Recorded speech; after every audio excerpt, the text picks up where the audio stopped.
Hello, in this video I will show you from Unity how to create your APK, so the executable, and to copy it on your headset. So I work with a Quest 3 headset. First thing, of course, you connect it to your PC with a good cable, USB 3. And second thing, when you connect it, perhaps if it's the first time, it will ask you to accept the connection, USB connection with a PC, you accept. And very important, you must activate the developer mode. So you go in your headset, in the settings, you will see developer mode, you activate it. So when it's done, now you can work with Unity.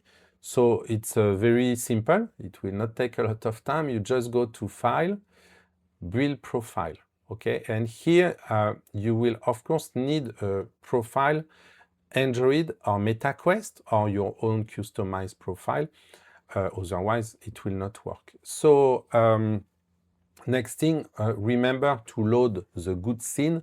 Okay, so here, if it's not the correct scene that you are building, you go to open scene, and here you can, for example, remove this one, and here what I can do, I will add the open scene. So the currently open scene will be in my executable.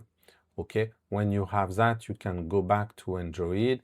And now it's very simple. Since your headset is connected, you will click on refresh.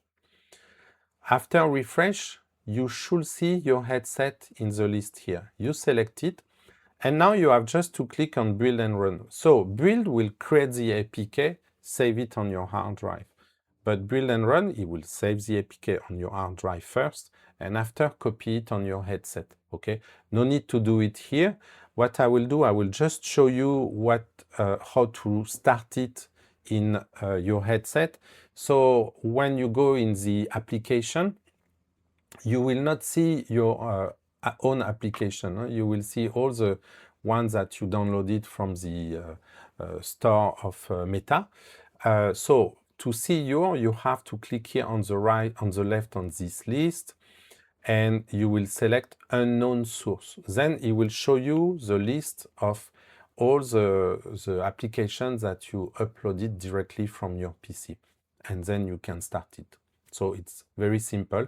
So you don't need the Meta Horizon link at all. There is also another possibility. If you want, you can, but it's just one more step. You can use this software, the MetaQuest Developer Hub, that has much more tools for developer. And actually, if I click here on Device Manager, of course, it will see my device. And what I can do, I can select the APK that I just created, or any APK, and you will drag and drop here, okay? And it will show you is installing, okay? And it will take just a few seconds. And after, so now you see it's done. Now you go back to your Quest and you start it. Yeah, thank you.